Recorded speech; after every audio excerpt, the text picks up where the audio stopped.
Welcome. I'm Erik Fleming, host of A Moment with Erik Fleming, the podcast of our time. I want to personally thank you for listening to the podcast. If you like what you're hearing, then I need you to do a few things. First, I need subscribers. I'm on Patreon at patreon.com/A Moment with Erik Fleming. Your subscription allows an independent podcaster like me the freedom to speak truth to power and to expand and improve the show. Second, leave a 5-star review for the podcast on the streaming service you listen to it. That will help the podcast tremendously. Third, go to the website, momenterik.com. There you can subscribe to the podcast, leave reviews and comments, listen to past episodes, and even learn a little bit about your host. Lastly, don't keep this a secret like it's your own personal guilty pleasure. Tell someone else about the podcast. Encourage others to listen to the podcast and share the podcast on your social media platforms because it is time to make this moment a movement. Thanks in advance for supporting the podcast of our time. I hope you enjoyed this episode as well.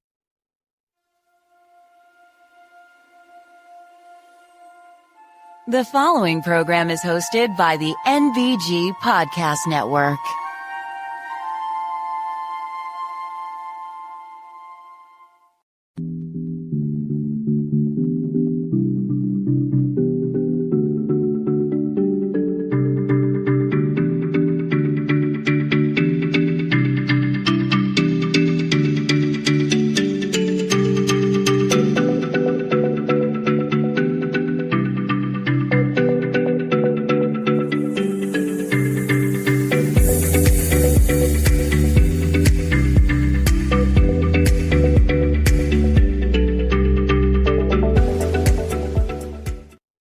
Hello, and welcome to another Moment with Erik Fleming. I am your host, Erik Fleming. So today, as this episode drops, I'll be officially 61 years old, and it'll be just another day for me. I do acknowledge the fact that I am 61 years old, and I'm thankful that I have been able to live this long, especially as a black man in America, and we'll get into that later on in the show, along with some other things that happened. Update on Nikema Levy Armstrong, if you haven't been following, she was released along with the other 2 people that were arrested that were organizing the protest, and Grace will mention that in the news summary, and they're still out there. They just had a press conference last week, and, we got all sorts of things coming. You also know there was another shooting. Grace is going to mention that. I'm going to talk about that a little bit. And Don Lemon and Georgia Fort got arrested. So, yeah, I'm going to get into a lot of that. But before I do, I'm going to have 2 guests on. So I'm very fortunate. Another person that's running for Congress is going to be on. And I'm going to have another person talking about artificial intelligence coming on. And this author is coming at AI from a sociologist viewpoint. And it's a very, very good read, and it turned out to be a great interview too. So I hope that you enjoy all that. And, we're in an interesting time, but like I said, I'll get into that a little later. Please support us. Georgia is an independent journalist in Minnesota.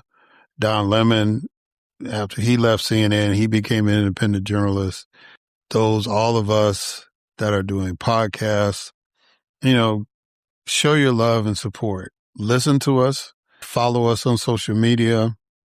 I don't post as much as some of these other folks, but I do at least post to let you know who's going to be on the show and just updates about what's going on with the podcast. But also to just, do what you can to support the podcast. This is our 13th season, and we do the math right. our seventh year. It'll be our 7th year in July of doing the podcast. So support us any way you can. If you want to support this podcast, go to www.momenteric.com and do that. But please stand by those folks who are trying to tell you the truth and bring you people that are doing the work, because we are inundated by the foolishness every day. So those of us that are trying to give you hope and give you encouragement and give you what's really going on, please stand by us. All right. Speaking about news, let's go ahead and kick this program off. And as always, we kick it off with a moment of news with Grace G.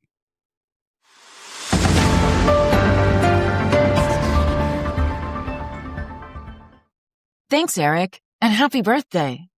Federal agents killed Alex Preddy, a 37-year-old U.S. citizen in Minneapolis, during a confrontation sparking intense local protests and condemnation following the second such incident this month. Gregory Bovino was removed from his high-level U.S. Border Patrol post and replaced by border czar Tom Homan. Tracy Mergen, an FBI agent investigating the fatal shooting of Renee Good by a federal officer, resigned. 3 activists, including Nikema Levy-Armstrong, were released from detention after being charged with federal crimes for disrupting a church service to protest an ICE official's leadership role within the congregation. A man was arrested after spraying Representative Ilhan Omar with a pungent liquid during a Minneapolis event where she was speaking against federal immigration policies. A 28-year-old man was taken into custody on Friday night following an alleged assault on U.S. Representative Maxwell Frost during a Sundance Film Festival party in Park City, Utah. The FBI searched a Fulton County election office in Georgia following President Trump's claims regarding the 2020 election results. A Virginia judge has halted an effort by state Democrats to implement a more favorable congressional redistricting map. The U.S. Justice Department has joined a lawsuit alleging that the UCLA David Geffen School of Medicine illegally uses race as a factor in its admissions process. Relatives of 2 Trinidadian men killed in a U.S. missile strike near Venezuela have filed a wrongful death lawsuit claiming the military campaign unlawfully targeted civilian vessels. A severe winter storm, along with Arctic cold, paralyzed much of the eastern United States, killing 62 people, causing massive travel disruptions, and leaving over 1 million people without power. And the South Carolina measles outbreak has reached 789 cases reported. I am Grace G., and this has been a Moment of News.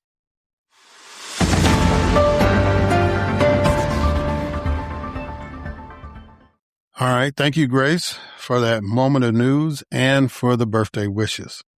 That means a lot. Thank you so much. All right. It's time for my guest, Kaylee Jade Peterson. Kaylee Jade Peterson is a 35-year-old working class mother of 2 who is making her 3rd run for the U.S. House as a Democrat in Idaho's 1st congressional district. She was recruited during her freshman year at community college, where she double majored in criminal justice and political science, to run because it was nearly impossible to find candidates in a district that receives no financial support or attention. She grew up with a single mother who worked 2 to 3 jobs at a time, was very politically active as a teenager, being an advocate and public speaker for diverse students in Idaho's foster and school systems, managing local state representative campaigns in 2008, before life went a different direction.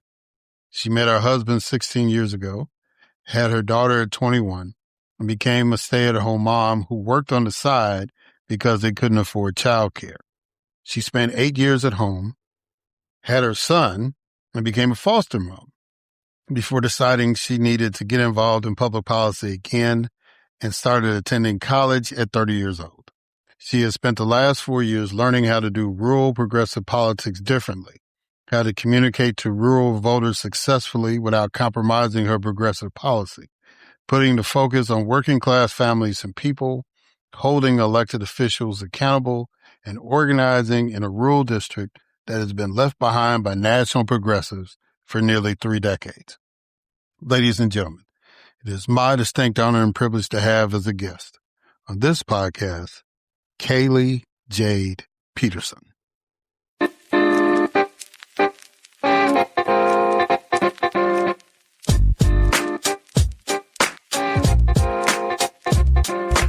All right. Kaylee Jade Peterson. How you doing? I'm doing all right. I think it's a hard mix, especially right now in American politics, where you feel kind of this heavy weight of everything that's happening right now, but then also the joys of getting to work with a really amazing community. So we tried and ride that balance right now. Yeah. You know, I always tell candidates when they come on the show that I'm doing better than they are because I'm not running. I've been there, done that, so I know what you're going through, and I appreciate you sharing some time in the campaign to talk to me. One of the things that I like to do to kind of kick everything off is I do a couple of icebreakers. So the first icebreaker I want you to participate in is a quote that I want you to respond to. And the quote is, "Together we possess a shared stake in improving and streamlining government, even if it means facing uncomfortable truths. The pursuit of a more perfect union demands this commitment each and every day." What does that quote mean to you? To me, it's everything that I run on, which is this idea that our country and our government is not just some abstract political process and a bunch of men in suits. It is really the supposed ideals that we believe in as a shared nation. It's the constant striving to fulfill these ideals and these promises. It is the opportunity of us to innovate the brightest possible future for each and every person that lives here. Every child, every student, every working class mom and dad, every small business owner, every farmer. I mean, literally the success of every member of the community rides on how well our government is performing and what our government is doing in order to serve these people. And so there is this really, really heavy obligation for those in elected office to try and constantly strive for that level of perfection, or at least fulfill those promises. It's everything that government's supposed to be that I think we've lost sight of. Yeah, okay. Now, the next icebreaker is going to be what we call 20 questions. So I need you to give me a number between 1 and 20. 11. All right. Where do you go to check a fact that you see, hear, or read? Ooh, I'm a former speech and debate kid, so there isn't really one source of information. What I'll tend to do is research where the information came from, and then I'll go to any institutions or organizations that have a basis in this. So whether it's scientific, academic, whether it's a governmental agency, and then I'll look and see where there might be other sources of information on that same topic and try to balance it. I think that's the best way that we can try to find truth right now. Yeah. All right. So I've been to 36 states in my lifetime, but I've never been to Idaho. So tell me something about the state you grew up in and want to represent in Congress. Idaho is this weird, magical place because the state itself is huge. My district is over 500 miles long. And so it takes about 10 to 12 hours to get from one side of my district to the other. And while Idaho seems like this very homogeneous state, my district is almost like 4 separate states all in one. So you go to North Idaho, you have the Pacific Northwest, you have these gorgeous lakes and mountains and the most beautiful places you can imagine. And then you go a little further south and you have the Palouse and these rolling waves of yellow grain and purple grain. And such incredible agriculture and small farming families that have been doing it for generations. You have College Town, University of Idaho, which is one of the most vibrant community college communities that I've ever been part of. And then you also have really urban areas. And then peppered throughout, we have areas that are so rural that they're still considered frontier. So Idaho is really this kind of magical melting pot where you can get a little bit of everything depending on what part of the state you're in. I think what we remember and what we value and try to represent is how kind Idaho was and how close-knit our communities were. It was the kind of place where you could never meet a stranger, whether you were in line at a gas station or walking down the sidewalk in the middle of Boise. It was the kind of place where you could easily build community and connection. Yeah. So how did your journey in politics start?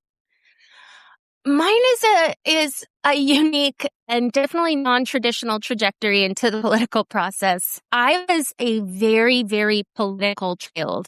Back before there was Google and websites, that it was still considered odd if talking about the Bush presidency in elementary school. So I got my start really writing the Clinton administration over the of Kosovo. And I wrote all of my state senators, I wrote the Clinton administration, and I got these responses, and it just kind of pushed me out into being more politically involved. So I remember the No Blood for Oil protests. Matt had actually gone out in the first deployment of Operation Iraqi Freedom.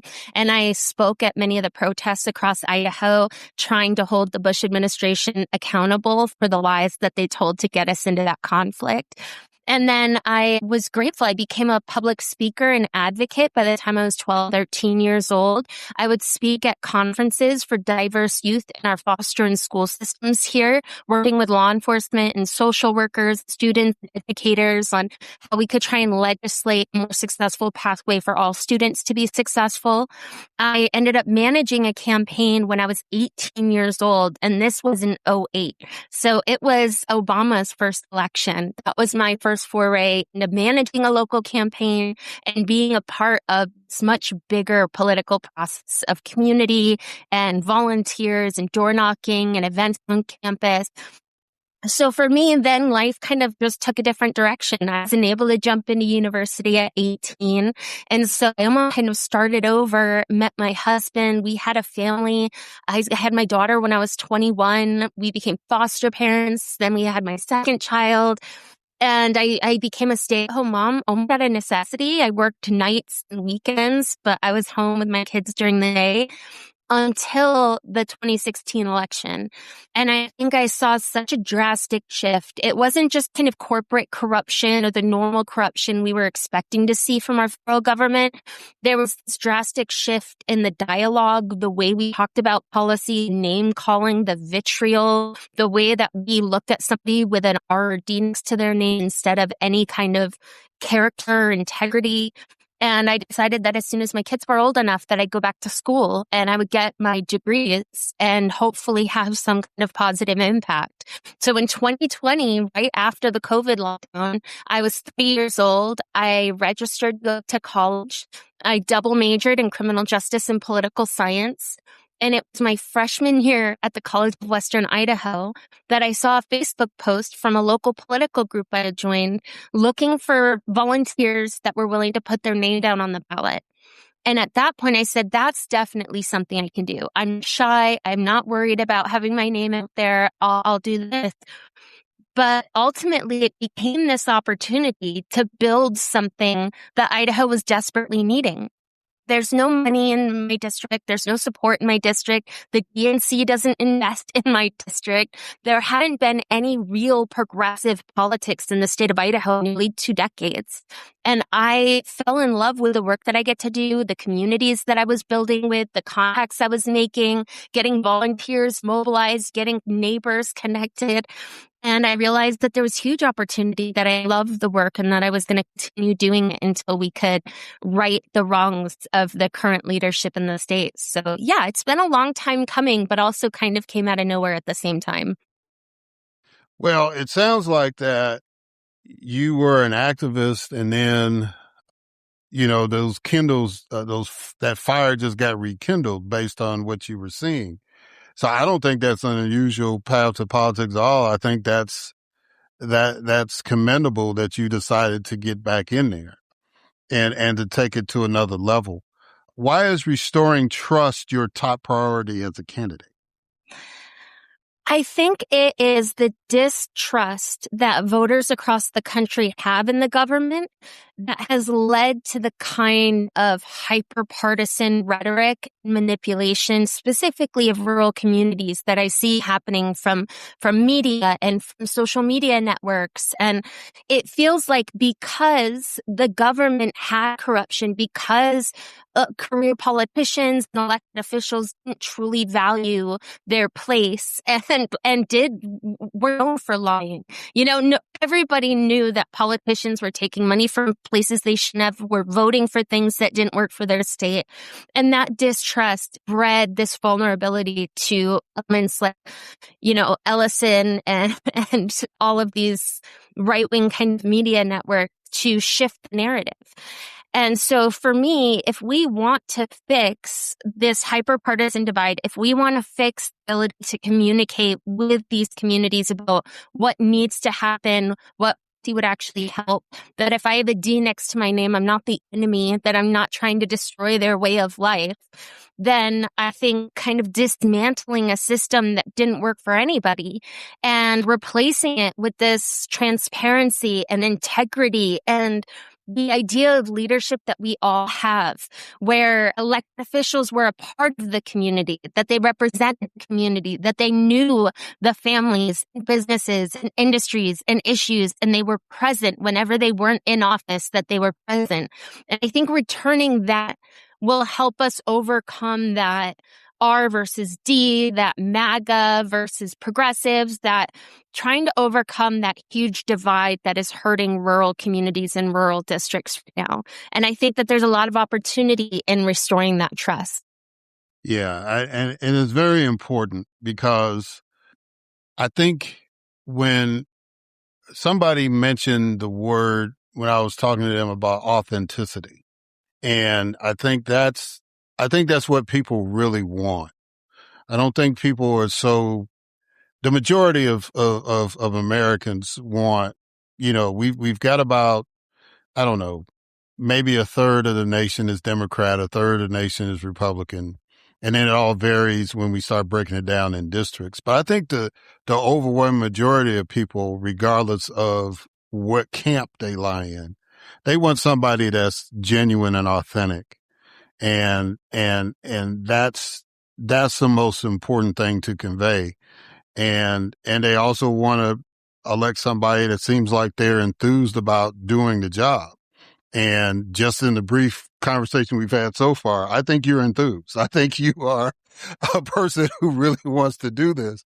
So I think that's going to carry a long way for you. All right, let's get into some issues. Idahoans concerned about the Epstein files? And if not, what are they concerned about and how will you go about addressing those concerns?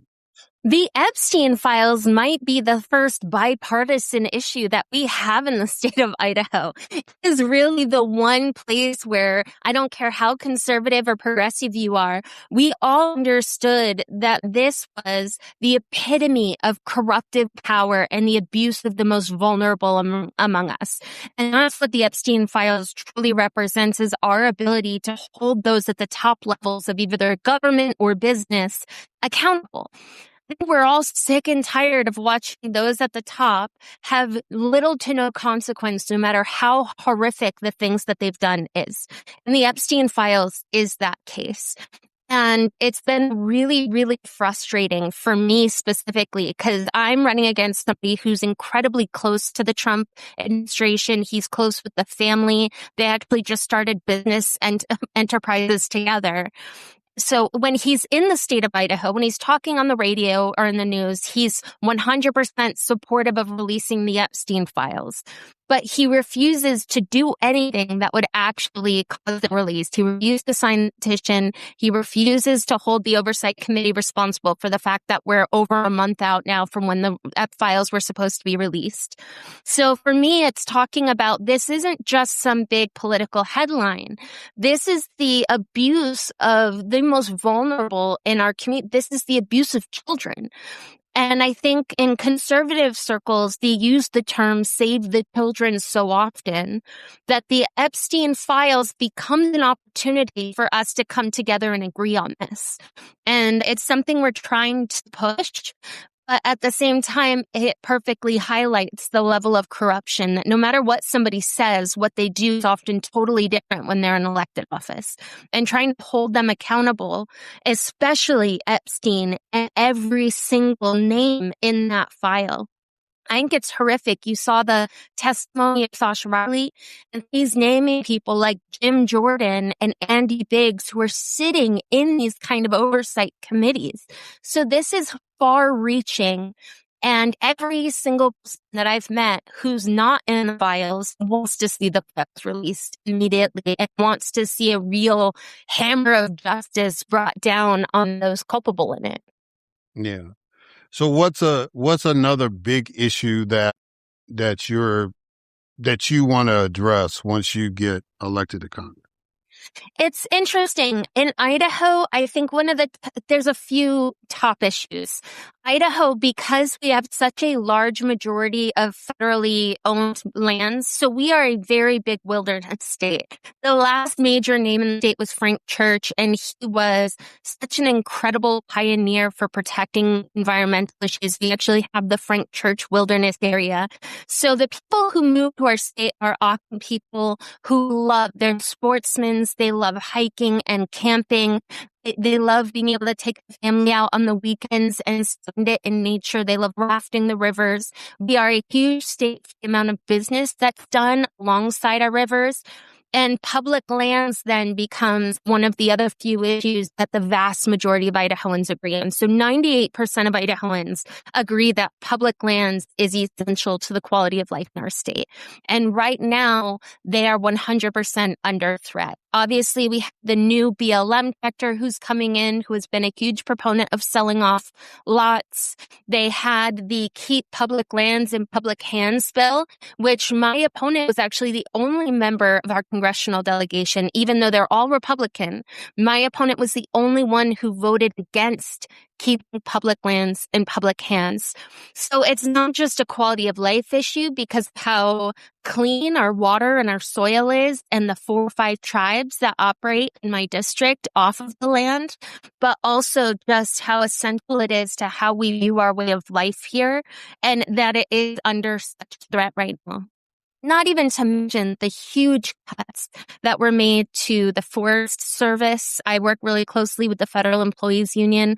They were gutted earlier last year, and they actually laid off most of the people in the Forest Service on Valentine's Day last year. And we put people now left to try and manage these lands on a shoestring budget without staff that they need in really difficult places. So public lands is huge, but then day to day, we are a working class state. The average income in my district is $37,000 a year. And rural healthcare is suffering, rural education is suffering, our wages are stagnating while the cost of housing and rent explodes. So for me, I think one of my biggest priorities is just the economic well-being of lower working class families in the state and how they are able to thrive and compete in a market where we've kind of sold them out to monopolized interests, to corporate interests, to big ag that they cannot compete against, that exploits their labor and their time. And then they're left just trying to pick up the pieces and take care of the family. And we are an incredibly hardworking state, and we take a lot of pride in our work ethic, the grind. And so to see these incredible people who work so hard to give back to their communities then suffer just trying to have the basic essentials is really difficult and definitely a priority for me. Yeah. All right. So would you vote for legislation that will abolish ICE? Yes, 100%. I want to dismantle this entire system, this DHS, the immigration services. I mean, we need to completely reimagine the way that our government functions. One, because incarceration is the most expensive and least effective tool that we have in the country to address social issues. We know that it's failed. It's been failing for over 5 decades, and there are only a handful of people who benefit from ICE. from DHS and from the way that our government's operated, but also the lack of trust. They have slaughtered American citizens. They are snatching American children, whether they are Black or brown, white. They are taking our children, our neighbors, our coworkers, valued members of our communities in indefinite detention into these camps that are obviously privately owned and privately profiting off of this kind of harm to our communities. And there's no ringing that bell. You cannot walk back and say, okay, well, we've addressed these problems and we've retrained and now this is a safe agency to be operating. That's just not how this is going to work going forward. So 100% I'm all for abolishing ICE, but I think it's also important we communicate that doesn't mean just dismantling a system. That means reimagining the way that we get to do it. We get to build something back better than it has ever been before. And that's where I think that common ground lies, where why don't we streamline immigration? Why don't we reimagine and innovate an immigration system that works for migrants, that works for those seeking asylum, that works for local communities and law enforcement? That's where I really want to spend our time and our funding. And leave this incredibly dark chapter behind. There's no excuses that can be made. There's no apologies that can be had. They have murdered at least 2 American citizens, if not the 38 people that have died in ICE custody since this began. And there has to be accountability there. And I'm not even just talking about dismantling and abolishing ICE. I am talking about bringing justice, actual criminal justice, for those who participated in these murders. Yeah. Yeah. And I agree totally on that last point for sure. You know, when I ran in 2008 and 2006 even, you know, I made the argument that, you know, we've had immigrants coming into this nation and, you know, when we had Ellis Island and all that stuff, and then even the movement of people within this nation, we didn't have all this technology, but yet we were allowing people to come in and make contributions eventually to the growth of this nation. And I'm just amazed that now we are so technologically advanced that we can't seem to have a simple solution for immigration. So I'm with you on that in totally dismantling. Did you support the Democrats' position during the government shutdown the first time? You know, I would have been able to find a way to support it if they had actually accomplished affordable and accessible healthcare on the other side. But right now, with not only healthcare, but with what's happening with ICE, I think every single one of us is saying, where are these supposed leaders? Like, where are these Democrats that are in positions of power and authority that can truly lead a movement to offering things like healthcare and protection from an out-of-control, executive, basically mercenary army? And so when the shutdown happened, I think we were all trying to hold tight. I was so proud of our Association of Federal Government Employees Union, which oversaw our TSA members. They stepped up during that government shutdown to make sure that these federal employees had house goods and toiletries and hygiene and food. And I saw this brotherhood of our unions step up in this community there. So we were all saying, okay, we will hold the line. We believe in this. We will make this work. So then to turn their back on these federal employees who sacrificed so much and the harm that came from these communities and not be able to deliver the one thing that they were standing for, it's so frustrating. And I get angry because I look at what my opponent was saying during that government shutdown. The entire alt-right had been spending this 30 days saying that Democrats wanted to give $1.5 trillion, and they used the word illegal. We would say undocumented immigrants. They tried to make it look like the ACA subsidies and our Medicaid was all going to the undocumented criminals, the way that they tried to define this community that doesn't exist, right? So for me, it was hard to support the Democrats when they weren't up there trying to fight away this completely false narrative. It's hard to excuse their absence right now. And you can't justify the shutdown considering they gave in and didn't get anything accomplished for the people. So at the time, I was trying to be supportive, but look back, there are no excuses. Yeah. So your thing is, I'm down with the fight, but we got to win the fight. We can't just, say, okay, it's like enough is enough and we'll play ball again. Your thing is, if we're going to do this, let's get some results that really help the people. Exactly. Especially, the Democrats in Congress weren't suffering during the shutdown, right? It was my working class constituents and the people serving my communities that felt of the shutdown. So I'm trying to understand the movements. I'm trying to understand logic. I'm trying to look at the bigger picture and think, okay, well, if they are trying to achieve affordable and accessible health care for these same families, then I will stand this line with them. But that to give up was just unexcusable. And I think it's the problem that the Democrats have seen really for the last few years is where is the leadership? Where is the fight? Where is the strategy?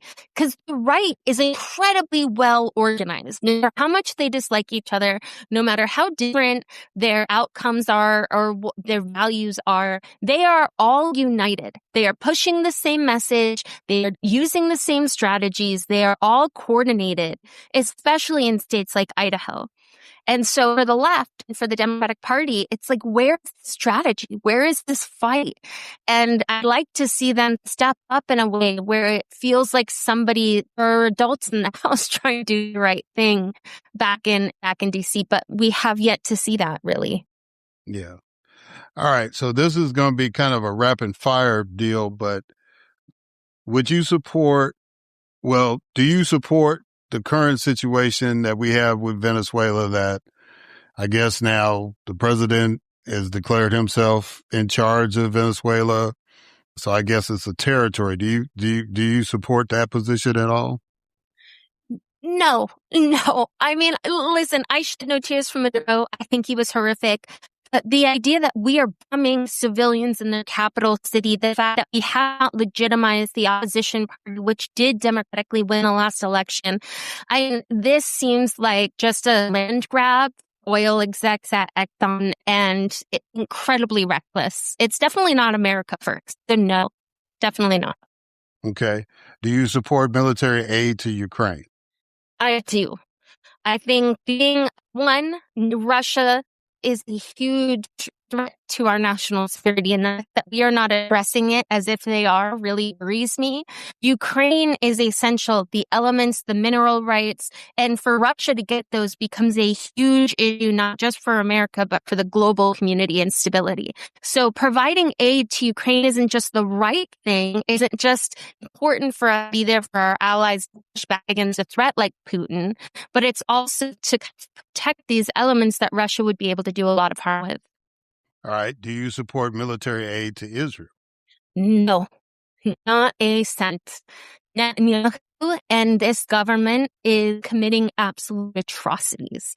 And I think our position on the global stage, or at least the position that we had 6 months ago before the Trump administration destroyed any trust we had on the national stage. We are supposed to be the ones stepping up and drawing the line against these war crimes. There's no two ways about it. This is a genocide and atrocities, and we should be standing up and protecting those most vulnerable. But it looks like the Trump administration just wants to profit off of it, and that's inexcusable. Yeah. I don't know if you saw that was introduced over in Davos, the conceptualizations of Gaza, the new Gaza City, whatever, with the high rises and all that stuff. It was like, one reporter dared ask the questions, where are the Palestinians in this conversation? And nobody went to the mic to address that. So that's really, really a crazy thing that's happening there. All right. Taking into account that less than 1% of your population in the state is African American, what is your position on reparations? Yeah, I think we're actually in the top 5 whitest states in the nation. And I think that's actually caused a lot of issues and allowed a lot of the rhetoric and the misinformation, the manipulation of information for rural communities that don't have firsthand experience with the Black community and with people of color. I think that we have to acknowledge that the last 50 years, systemic oppression has created a huge rift. I mean, we know this. The data is there. The research is there. I don't know exactly how reparations should look. I don't know exactly how the federal government can create programs to try and address that inequity and that oppression that's happening. But I know that it does need to be addressed and it does need to happen. And I think the pendulum swung kind of in the right direction under the Obama administration, but then it felt like there was such a violent pushback that we got so much further away from it than we were 10 years ago. So I would like to see an administration where we have the representation there, that we have the community there trying to devise programs that do address this inequality and oppression that has been systemic for so long. But right now, it's devastating. I mean, we're not even allowed to address the inequality in our criminal justice system, which is so black and white, so obvious when you look at these statistics and these numbers. So I 100% want to address it, and I would support it. I just don't know exactly what that looks like. And usually I'm such a data nerd. Usually I'll have the policy or the solution. And that's one issue that I don't think I have the solution yet, but I want to support the right solution in the end. Yeah. And I appreciate that. So there's a bill that always comes up. I think the latest number was HR 40 that asks for a study on the issue. So you would support that bill if you got elected? Oh, 100%.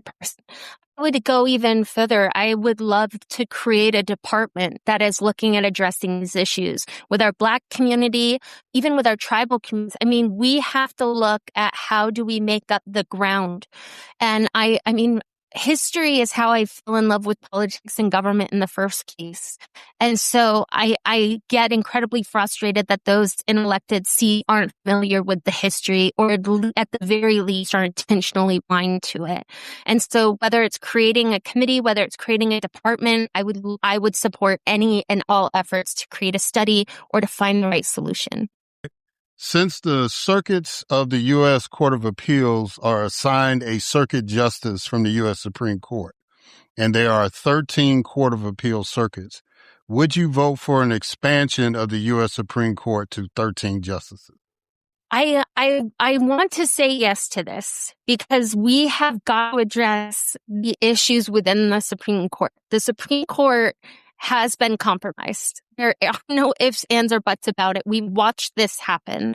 So we have to address it. The expansion is one way of doing that. I don't know if there are other ways. I know that other people are bringing up term limits or trying to cut that down. I don't know if that creates a whole other issue where we politicize these benches even more than it has already been.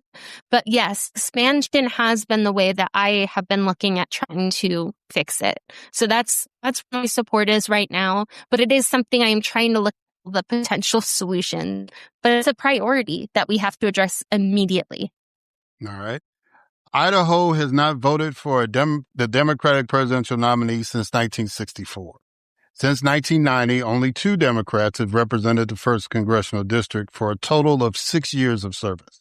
The last Democratic woman to represent the 1st District left office in 1963. The last time you ran in 2022, you received 27% of the vote. Why is 2026 going to be different? This is where I knew my promise meant something. I knew immediately in 2022, because in 2024, I never once said we could win the election. I knew that we needed a candidate who was willing to commit the time and look at the big picture and do long-term kind of campaigning to build out the infrastructure, the trust, the networking, to oppose the kind of dark money that's coming from places like the Heritage and the Freedom Foundation and all of these special interests that profit off of these far-right kind of interests. And when I started, there were most communities, I could not find a single progressive contact. I didn't have any Democratic voter. There was no local county parties. Most of these areas, most people considered dangerous to just go in and wave your hand around saying I'm a Democrat. And I think I benefited from the fact that I am a blonde woman who looks like a conservative Idaho mom. I think I have also benefited from growing up in these kind of circles. My family are kind of old school Eisenhower Reagan Republicans. My dad was a Trump supporter. I married into a Christian evangelical family. So I understand what these discussions look like at the dinner table versus what we understand actually being involved in politics and on the ground. So I think I was able to try and bridge that gap. And it takes time, right? I go in and I'm with VFWs and Grange halls and every local union, even though 75-80% of their membership is Republican. I am going straight into kind of the belly of the beast, as some Democrats might put it, and showing them that I'm not the enemy, but more importantly, offering them the solutions Republicans refuse to. Life has gotten much harder in Idaho, and we have had a Republican supermajority for 30 years. You can't blame the Democrats. But when there hasn't been a Democrat in over 20 years in these communities to combat that narrative, then we're not going to get anywhere. So 22 and 24, it was recruiting local candidates, recruiting local contacts, volunteers, building trust and relationship with local communities and organizations, expanding that. So it's not just Kaylee for Congress doing work in these communities, but now we motivated and connected and given the resources necessary to local community members to grow and organize. 2026 is a really, really unique opportunity for us. One, because the Republican Party hasn't delivered on a single promise that they made to the American people. Wages are still stagnated. We can't afford groceries, gas, public lands are under threat. Things done so that most Republicans I know are questioning this administration. But also, I have 4 years of trust, contact, and volunteers that are so ready to mobilize. And on top of that, we have reproductive rights on the ballot for the first time in 26. So you have 75% of the population that are progressive already, that are women already, that have a really important life-threatening issue to show up for on Election Day. And even on top of that, we have a decriminalization of marijuana and medicinal marijuana on the ballot for the first time, which my veterans, my affiliated voters, my libertarian voters 100% support. So we have the momentum. It is no longer just Kaylee for Congress out yelling into this giant district trying to get people to pay attention. We have built a massive community that is able to do the work to win. And for the first time, I know that we have a path to success. It'll be a Hail Mary. Don't get me wrong. It's not going to be easy. It's not guaranteed. But I know exactly where the voters are we need to win. I know exactly how we reach them to win. And I know about the trust in the community to mobilize and engage them to do so. So this is a really, really special election, an opportunity for us to surprise everyone. All right. So I'm asking this question to all of my guests this year. Finish this sentence. I have hope because. No matter how bad it gets, no matter how hard life is for everyday families, no matter how dire and depressing the situation in the news becomes, the worse it gets, the more I see our communities come together. The worse it gets, the more I see everyday people step up and do extraordinary things. And I think when we are put into these incredibly difficult times, it's when we really truly get the chance to see the best of us. And that is what I have seen, especially over the last 6 months, is I have seen people that don't have resources or experience step up and do incredible things and organize incredible solutions. And they gave me hope. And I think they make it really easy to work as hard as we have to work to try and provide some kind of relief and solutions for the people of my state. All right. So if people want to get involved with the Kaylee Jade Peterson campaign to reform and revive Idaho, How can they get involved? I'm the only Kaylee for Congress that has ever run for Congress in America. So I'm the only one you'll find online. It's just Kaylee for Congress, Kaylee, all spelled out. .com is my website. At gmail.com is my email. And it's Kaylee for Congress on all of my social medias. We're big on TikTok, Facebook, and Instagram. We're incredibly consistent there. We're getting all of our volunteers together, and we have volunteers from New York to Texas to Florida to California. We really are a nationwide team. We do a lot of remote virtual work together, but all of those pathways go right to me. So if somebody has a question, if they want me to come do some work in the community, I am always accessible to them. And I look forward to hearing from people listening today. Well, Kaylee Jade Peterson, I am really, really honored that you took the time out of the campaign to do this. I wish you much success in the campaign. One of the rules I have is that, once you've been a guest, you have an open invitation to come back, and it would be really, really sweet if a U.S. Congresswoman from Idaho would come back on to be a guest on the program. So thank you so much for doing this. And again, good luck on the campaign. Thank you so much for the time. And I look forward to seeing you in the end of January next year when we've been initiated and sworn in. Thank you so much, Erik. And thank you for the work that you're doing. All right, guys. And we're going to catch y'all on the other side.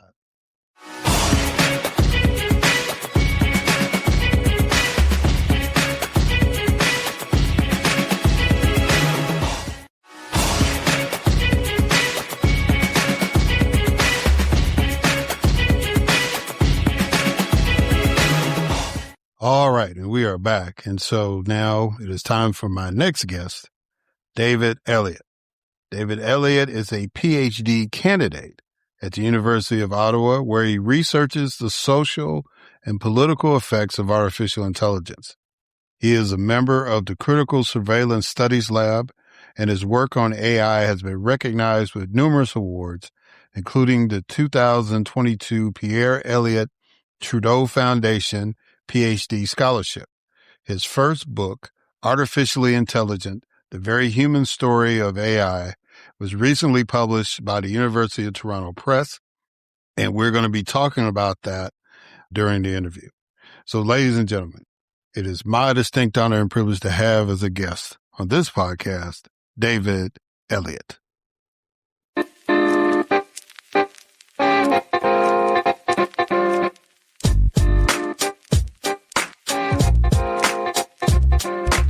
All right.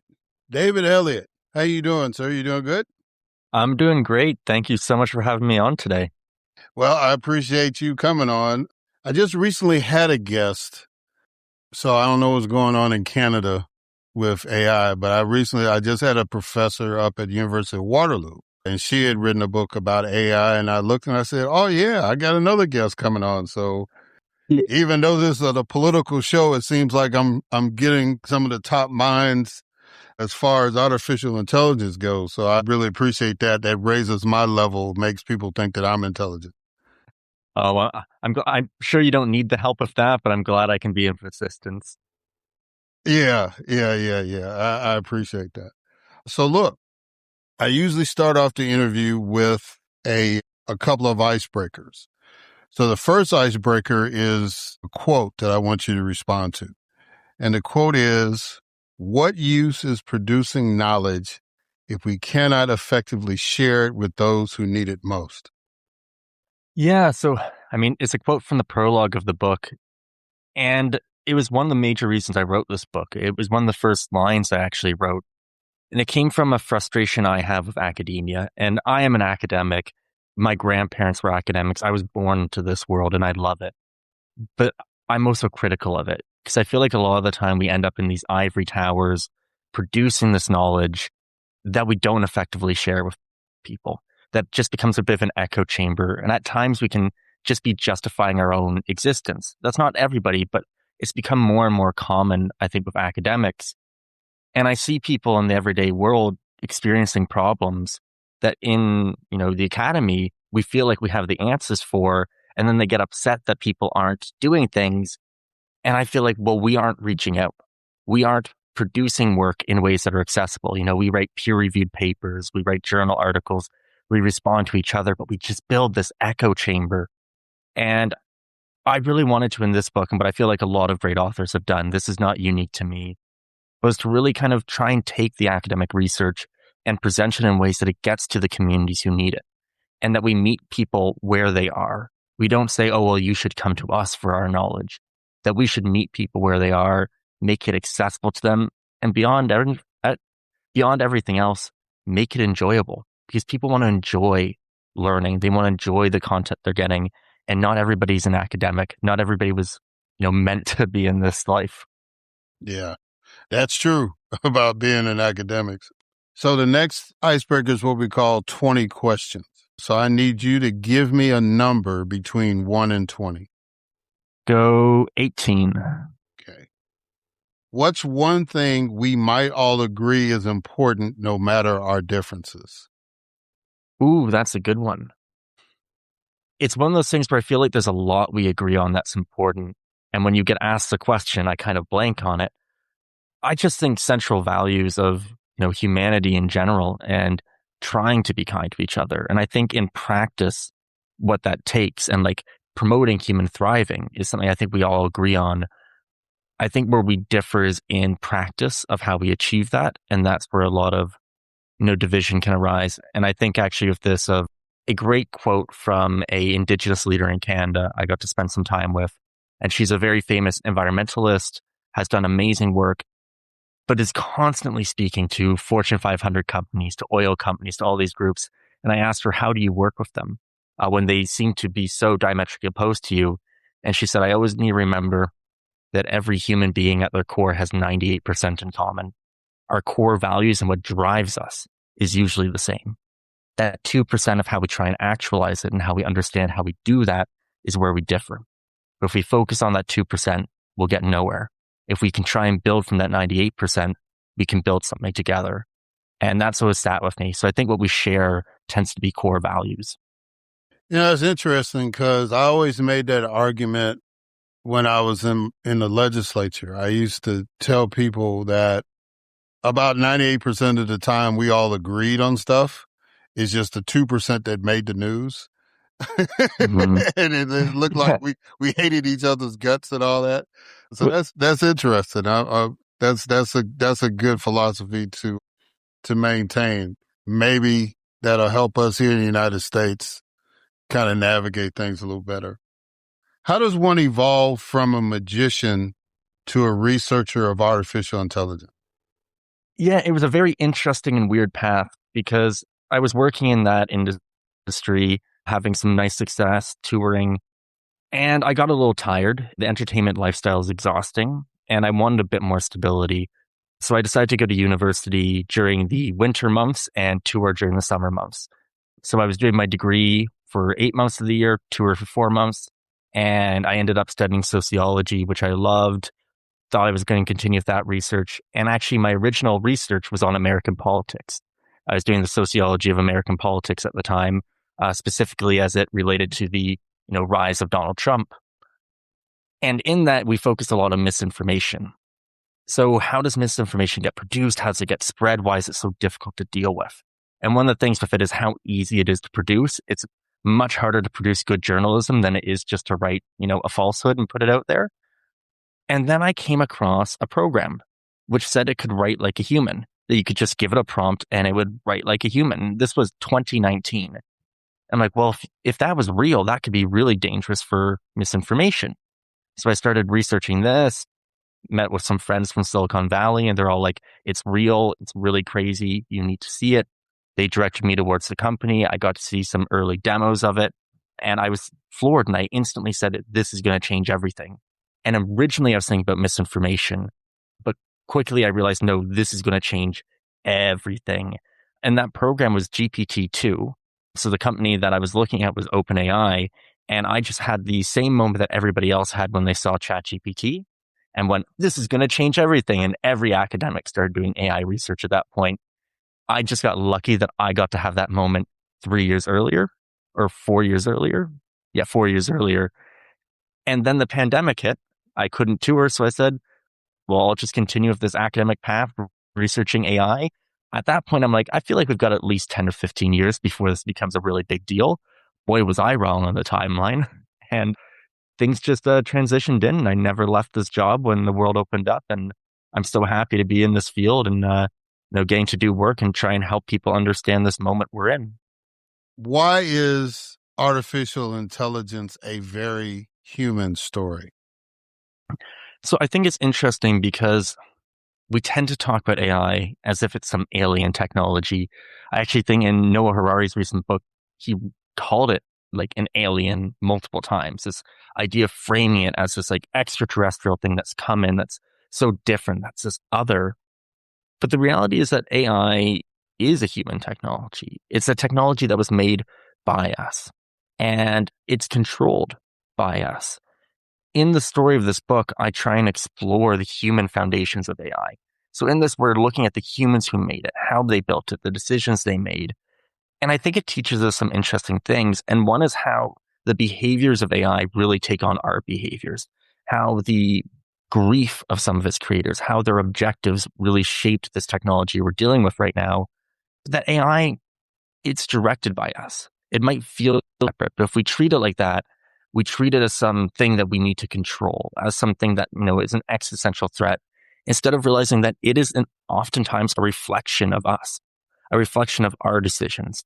That's why AI in the United States is so different than AI in Europe, and why AI in Europe is so different than AI in China.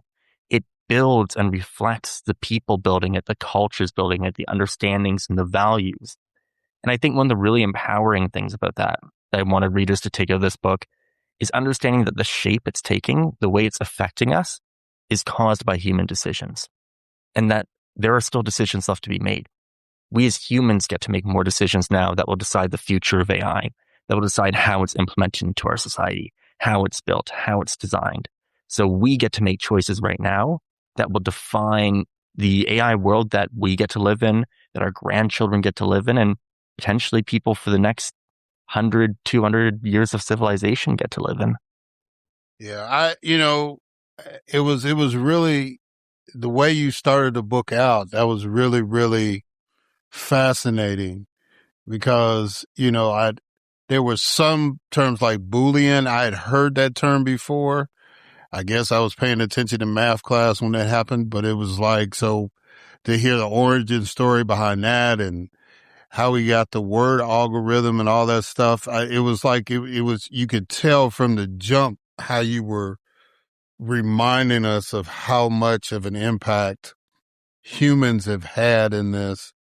Cause, a lot of, even though in the back of our mind, a very, very basic understanding is like, yeah, we humans created AI, but it just, it's another to make a real historical connection all the way back to the beginning of mathematics. So I really appreciated how you did that. Oh, well, thanks. Did you? So when you were giving your answer on the quote, you were talking about why you felt compelled to share knowledge, how to take the knowledge from the ivory tower and bring it to the masses. Was that the same compulsion that led you to write the book? Yeah, 100%. Because I really felt like with AI, especially at that time when I started the book, we were really starting to kind of develop the public conversation on AI. And what I saw was in academia, there was a lot of really good research, a lot of really good stories. You can look at the reference list in this. I'm trying to pull from, this academic body of knowledge. But then I found with my friends, whenever they would ask me, what book should I read? What do I need to do to learn how to navigate AI in my work? And, my friends come from every background. I'm friends with marketing researchers. I'm friends with athletes. I'm friends with people from, unfortunately, I'm friends with some politicians too. And they will always ask, what do I read? And I'd give them these readings that I thought were valuable, and they would never read them. And then I would be like, well, what are you watching? What are you learning from? And what I came to realize through the way they talked about it or the things I saw was that what was accessible tended to be, these crypto bros turned AI bros who were spewing what was really not great advice, in my opinion. So you kind of saw this really weird thing where I felt like this good knowledge wasn't available to these people.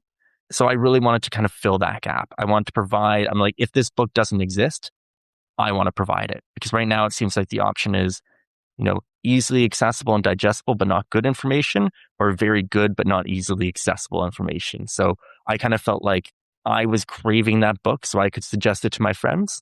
And I'm like, you know what? If there's a opening here, someone's got to make it. Might as well be me. Yeah. You stated that it wasn't necessary for you to know how AI works, but to study its implications. Why that approach? Yeah, so I think a major thing with this is you, of course, need to know how it works to a certain extent.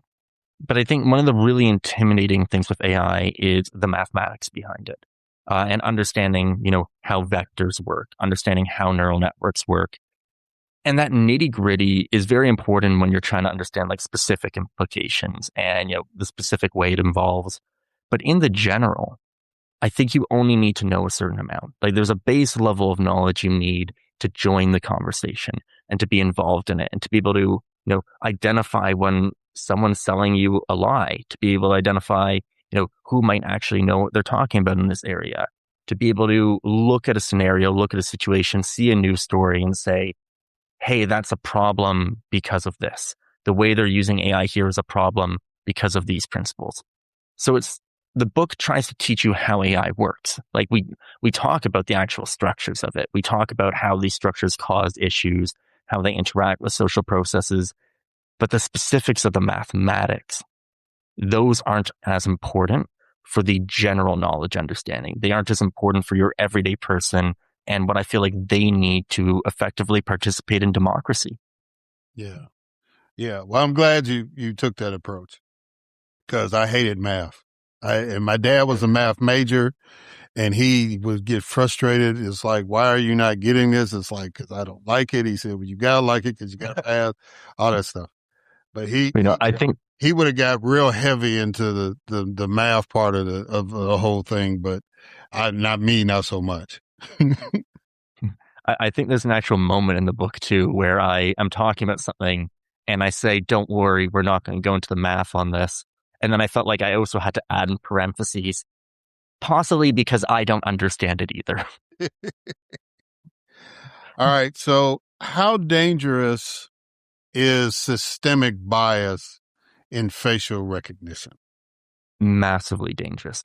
It is one of the biggest issues with AI, and it's been there from the beginning. And even as it gets better, we still have these issues and they continue to come up. So for your listeners who might not understand how the systemic bias works, with AI is trained on a data set. So when you're doing that data set, so there's kind of two ways in a sense this can happen. One is just like a data set made for, say, recognizing faces. If that data set, like the original data sets, which were done in Silicon Valley, are heavily, say white people, it will have a difficult time identifying people of different races. This associates in many different ways. Because you have one thing of like the system might not be that good at associating people from one group or another. So it can be shown to be, very successful in one place, but then it confuses two people together. So in stuff like criminal justice applications, that has massive issues. We also see it where people tend to think about facial recognition in the sense of, we're going to take one person, take their photo, say, who is this? And we'll find who it is. So misidentification is a huge problem there. But facial recognition extends beyond that. There's ideas of using facial recognition to, detect someone's mood, to detect, to say this person's being aggressive or things like that.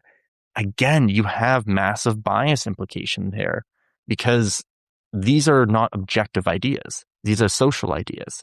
So if you've trained, say, the system in one region where the way that someone shows, aggressiveness on their face has a very, pronounced kind of idea of it, and that's how it is in one culture, that might not be the same in another. So it could easily read onto this different things. So a system that's meant to recognize if someone's being aggressive, that can be a problem.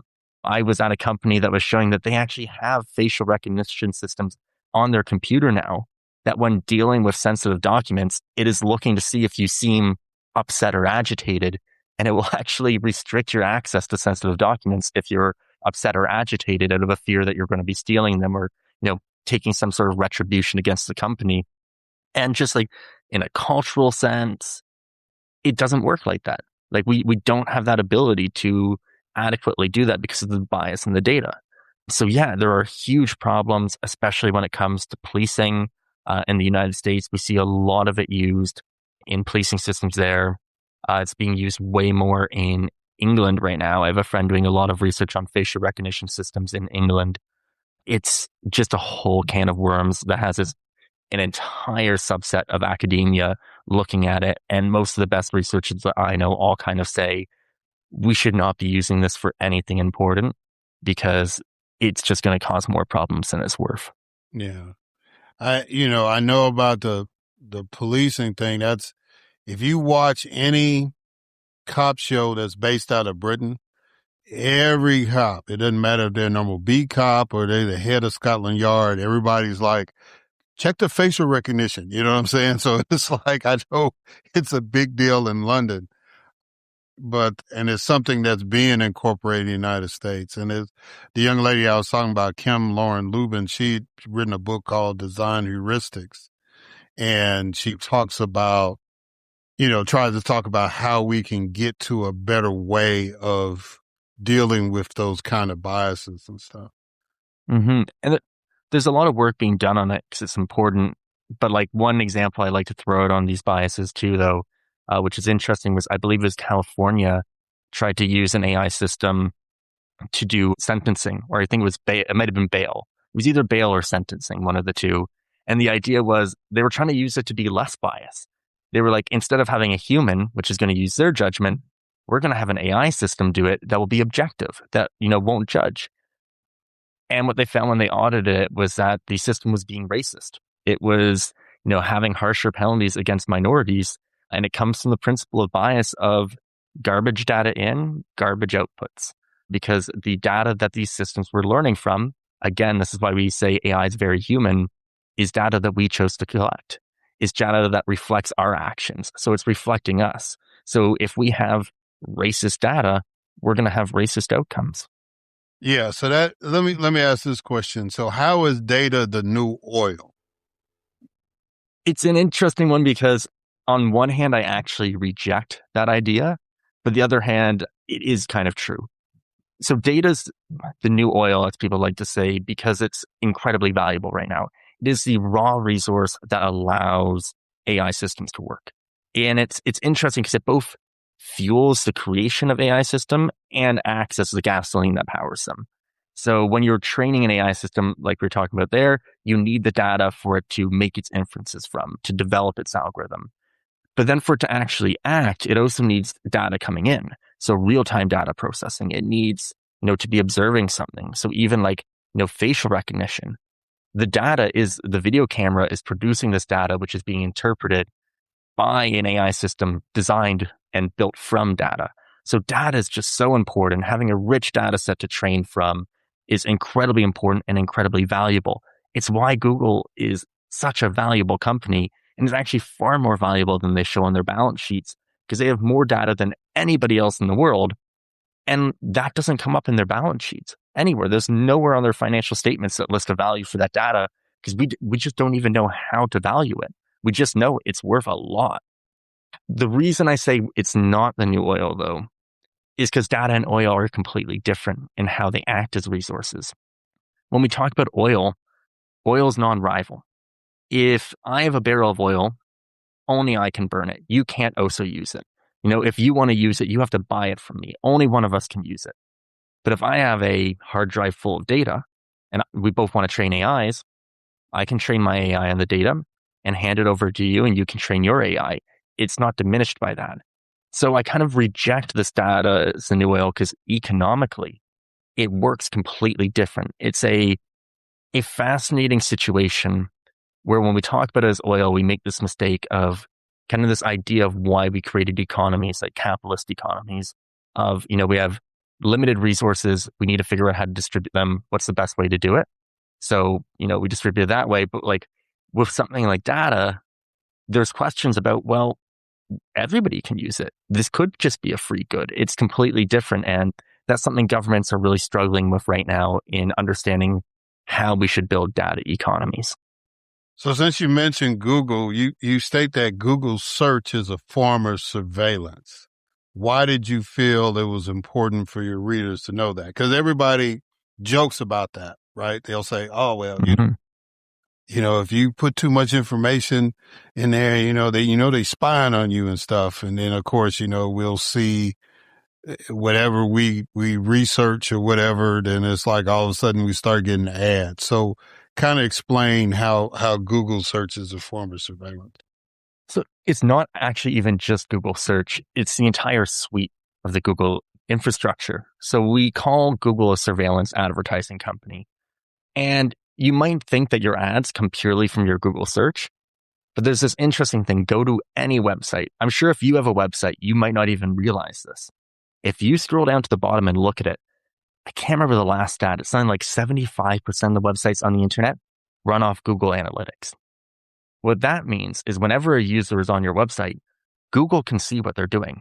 All of that is data that they can see as well. They can see those actions along with the searches they're making to build a bigger profile on that user. And then they use that profile to run through, advertising algorithms. But they're creating this knowledge of who you are, which is, I think, really important to understand kind of this economic engine that we're in right now of surveillance, of that they are surveilling you, they're producing data about you, and then that is something that they're using to create value, whether that's advertising or now we're seeing this data used to create AI systems. So I think it's really important to recognize that what's going on here is surveillance and to speak about it in that way, because once we kind of recognize that reality, we gain a better ability to kind of regulate it and say, how do we want to regulate this? How do we feel about this? And I think it's important to kind of build an understanding of the power of these systems. And I don't want to say, I might be a bit more radical on the privacy side with this.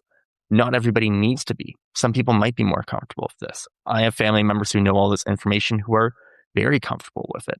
But I think we need that knowledge to have these conversations and decide what we as a society want. Yeah, because you basically make the argument that the legislation that says, okay, well, you can opt out of putting in your personal data is not even really scratching the surface as far as how these companies like, Google and I guess AWS, how they can get information. They don't necessarily need your personal data to get the information they need to cater to or market to you. Yeah, and that really is an interesting one because there's two sides to this. One is that in the old economy, which was surveillance advertising, they did need a certain level of personal data. And that's why we started regulating it, because they needed to know stuff about you, to market to you. In the new AI economy, the valuable data is what was not that valuable in that economy. The valuable data is just like everything. They're just trying to sweep up everything. Personal data is interesting, but it doesn't cover everything. So now they're kind of trying to segment off and being like, hey, we'll let you pass privacy laws that focus on personal data so you can feel safe. As long as you let us have all this other stuff that personal data just means that they can't identify you from it. It could still be your heart rate from your smartwatch. There are countries in the world where that's not considered personal data. What you're doing on websites, they'll just cut off, well, David's name isn't attached to it. So, we can use this information, what he did, because they're not looking to market to me. They're looking to aggregate that into AI systems. An interesting one is how that has moved into marketing algorithms. A really interesting specific one that I worked on was a proposal by Google where they were like, you know what? We're going to stop collecting all this personal data. We're going to stop doing that. And instead they came up with an algorithm that would basically hop into your computer, I think it was once a week, look at your last 5 URLs you had visited, and from that create a profile of who you were based on just your last 5 searches. That was far more accurate at predicting who you were, what you wanted to see, what your feelings were at that period of time than they had ever got from doing this massive personalized version where they had to collect all this data, which just shows the power of AI there. Will AI create a new Luddite fallacy in our society?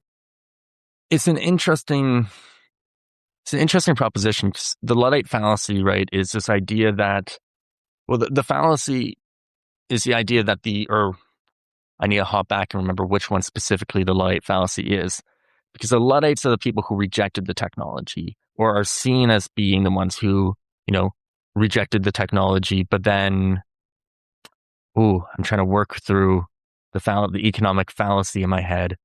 Because the fallacy is that they rejected new technologies of the Industrial Revolution and didn't recognize that those technologies would help them in the long run overall, would raise economic standings. It is also based off a misunderstanding of the Luddites, that the Luddites, they didn't reject the technology. They were actually fine with it. They rejected how it was being integrated into society. And what they were saying is that this is destroying our communities. So the Luddites were mainly skilled artisans. So when they saw the technology come in, they're like, whoa, we can produce so much better stuff now. We can make much better products for people, and we can mass produce it. But the factory owner said, no, we're firing all the artisans and we're mass producing cheap things, and we're going to get more profit from that. That's what the Luddites were upset about. They saw it as this destruction of agricultural work, the forcing of people, into cities, into factories. So what they were more concerned about was a quality of living and a quality of life in their time. So I think what we could see is, that rise again, where, we see it right now, like with the economy, right? Where that line's going up, the stock market's going up. And this is kind of like what that fallacy is talking about. Look, everything's going great. Economic performance is awesome, but that doesn't account for the lived experiences of people within it. It doesn't account for the fact that the Luddites were experiencing a massive trauma. They were having their livelihoods and their jobs taken from them. And that's what they were pushing back against. They were saying, we need to do this in a humane way. We approve of this technology. We agree it can create massive economic benefit. We need to implement it in a way that's humane. And I think, with AI, we do risk dealing with the same problems there, because, people are like, oh, it's going to be so much better for productivity, all of this. But you have situations where, a 40-year-old father who's been in a field, has his education, might get laid off. And they'll say, sorry, you're redundant now. AI can do this. What is that person going to do? They're so far into their career. Retooling is difficult. Do they go back to school? Do they accept a job that's now much under their salary of what they had before? And we've seen this happen with the Rust Belt states in the US, right? And we've seen the effect that this has on people when they are de-skilled, when you have these massive automation capabilities. And I think that's something we really need to be worried about.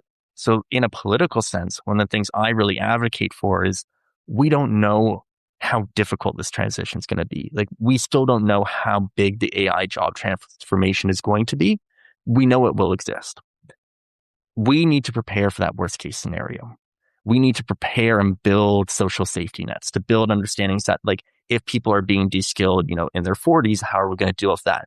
That'll be different than people who just went to university, got a business degree, paid $100,000 for it, have now had basically all their knowledge wiped out. What do we do about those people? These are questions we need to be asking to figure out, like, what systems could we have that reduce the harm to those people from that? Because that harm is real.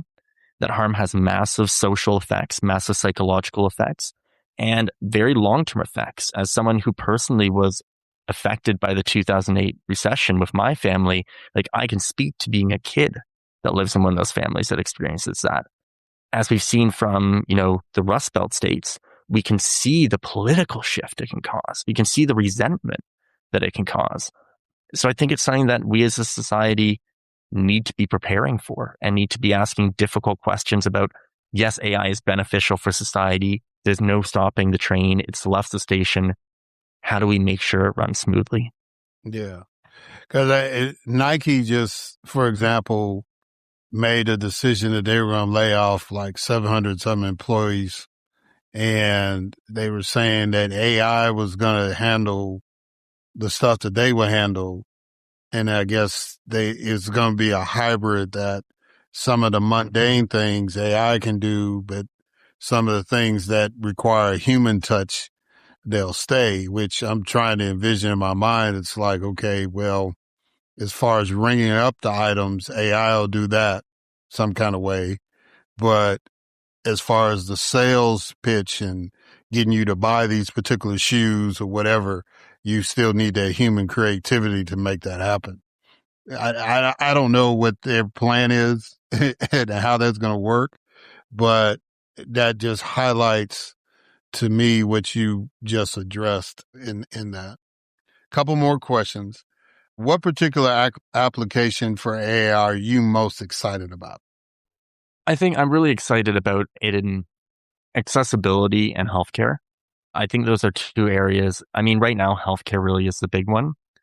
And the major reason I'm really excited about that is not just the advances that we are making, but also the structure of the healthcare system and why it's actually a really well-structured space for automation. Because like the advances are amazing in, reading radiology scans. And like I was just at a rural healthcare center in Saskatchewan that's implementing AI to help bring accessible healthcare to rural communities that are run in centralized locations. Just amazing technologies here. And what I think is interesting about it is when we're applying it in these situations, it's about expanding. It's about expanding the healthcare offerings we already have, expanding them to more regions, trying to bring them to people that don't already have them. It tends to be less about replacing something with a worse product. Also, we end up seeing this situation where, because it's heavily regulated, because healthcare is incredibly heavily regulated, you see more kind of skepticism and you see more testing of systems before they're implemented because the cost of messing up is so much higher and the regulatory cost of messing up is very high. So you see much better systems being used. On top of that, we don't tend to see true automation. And what I mean in that sense is if you are a doctor, and so if you're a radiologist, let's say, and they bring in an AI technology to read scans for you. In other fields, as we see, like maybe with Nike, they bring in that technology and they go, lay off the person. We are in a doctor shortage. Doctors already are not doing all the work they could be doing. There's so much more that could be done. So when you bring in something like this that can read the scans, you're liberating their time. You're giving them more time to engage in other activities. So now maybe that radiologist will treat more patients. Maybe that radiologist will spend more time on research, helping to design new cancer detection tools or new cancer treatment tools. So I think it's the healthcare implications are massive and I think really exciting, both in the technological developments and in just the structure that the healthcare system has to be able to implement them in very humane ways. What do you want the readers to take from this book? I really want this book to be a starting point for readers. I want you to start here and not end here. I want it to be a place that introduces you to the things you need to know, but also that's empowering. Because I think a lot of talk about AI is very doom and gloom. I talked before about, that I felt like my friends were seeing not great information. The other side of that coin was information that was just, doomerism. That was just, AI is going to take over. AI is going to destroy everything. It's this all powerful force. I want people to come out with a bit of optimism. Or optimism might be the wrong word. The last chapter is called Hope. And I think there's a difference between hope and optimism. And hope is the belief that there's still a good path forward. Hope is the last thing we lose. And I hope that people come out with a sense of hope, not only that the future with AI can be better, but hope that they can make a difference and hope that they can understand it in a realization that we get to shape this future. And it's not one person who gets to make the decisions here. The future comes from us. The future comes from democracy. The future comes from us working together and demanding a better future. So I hope you gain the tools from this book to advocate for yourself. You gain the tools from this book to be able to speak to your own experiences and to be able to ask for more. And you become a part of this great conversation, which is, I think, the most important conversation of our time. So it's funny you bring up hope because one of the questions I'm asking every guest as we close out is to finish this sentence. I have hope because. I have hope because there's still many decisions left to be made. Okay. All right. It's succinct and to the point. David, how can people get this book, Artificially Intelligent, A Very Human Story, and how can they reach out to you? So you can find Artificially Intelligent anywhere books are sold. You can go to your local bookshop, Barnes & Noble, order it online through bookshops.org. It's a great place if you're looking to order it. It supports local bookstores. Get it through Barnes & Noble, get it through Amazon. You can get it directly through my publisher, University of Toronto Press. I think they have a big sale on right now, actually, to celebrate their birthday. So you could go check that out. And you can find me at davideliot.org. Eliot has one L and one T in it. I will be spelling that out for the rest of my life. So davideliot, 1L1T.org. I have an email form on there. If you want to send me an email, get in touch with me. And I hope to pick up the book. I hope you enjoy it. I hope you join the conversation. And thank you so much for having me on today, Erik. Well, David Eliot, it was an honor to have you on. And I can relate, the way I spell Erik seems to be unique to some people. Instead of with the C, it's with the K. But, even my AI, when it does the transcript, I have to go in and edit that all the time. Oh, no. But David, I'm really glad that we had this discussion, and I appreciate you coming on. Perfect. Thank you very much. All right, guys, and we're going to catch y'all on the other side.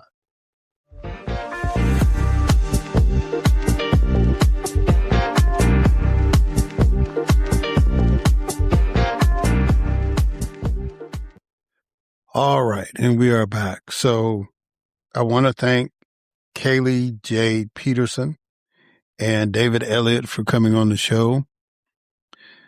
I wish Kaylee well. She is, been really steadfast and has made it a crusade to make sure that progressive voices are heard and are organized in Idaho. And I know a lot of people are like, really? Is that really a worthwhile endeavor? And yes, it is, especially for her and her family because she lives there. And I think that if she gets in, she's going to be a positive voice for us.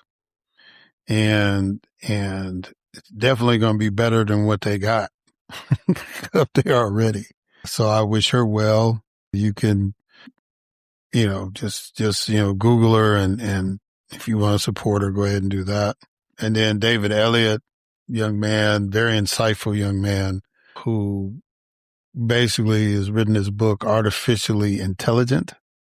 And it is really, I learned a lot of stuff, even though he is a sociologist by training and he's done a lot of research from that capacity dealing with artificial intelligence and its impact and all that. So he's not a computer guy, but just like Dr. Lubin, who came on, before, brings a particular perspective, especially from the human side. But I learned a lot from him as far as like the origin of the word algorithm, Yeah, y'all got to get that book. It's pretty. And as a matter of fact, I mentioned if you in the interview, remember, I mentioned Dr. Lubin's work and David was scribbling that down. And so, Dr. Lubin, I think you're going to have one more person buying your book for sure. Yeah. So I just want to thank them for coming on, especially during this moment that we are in. So as I'm recording this, a lot of things have happened in Minnesota over the last week. And, this is a weekly show, so we kind of, as recording stuff and all that, things happen right around the time we're recording, or I miss it because I'm recording.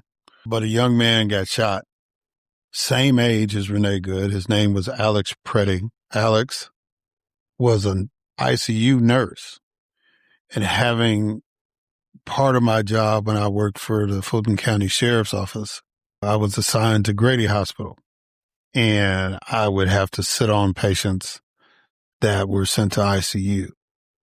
That is a very, very diligent job. It's not as hectic as being down in the emergency room, but it's still very, very stressful, very tenuous situation because these people made it from the emergency room to the ICU, but their life is still on the balance.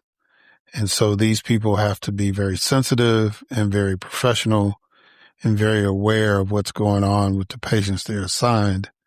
And, there's a video that has gone around of Mr. Preddy giving basically a eulogy to a veteran who died at the VA hospital in Minnesota where he worked.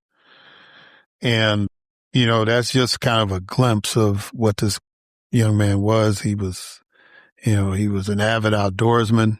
He liked to hike and bike and all that stuff. But he was a pretty active protester of ICE because another video's come out. And again, these people are so dumb. And I'm kind of like Tiffany Cross now. Everybody else is trying to be polite and, not say direct things like, she'll get on CNN and just say, you're lying, right? And, saying, well, I don't agree with that or whatever. No, and she just come out and say it. And I think that's the way you have to treat these people because they take advantage of kindness, right? They take advantage of civility because they have none. And, so they're bulls in the china shop for real, right? But they're also stupid people, which usually kind of goes hand in hand with brashness.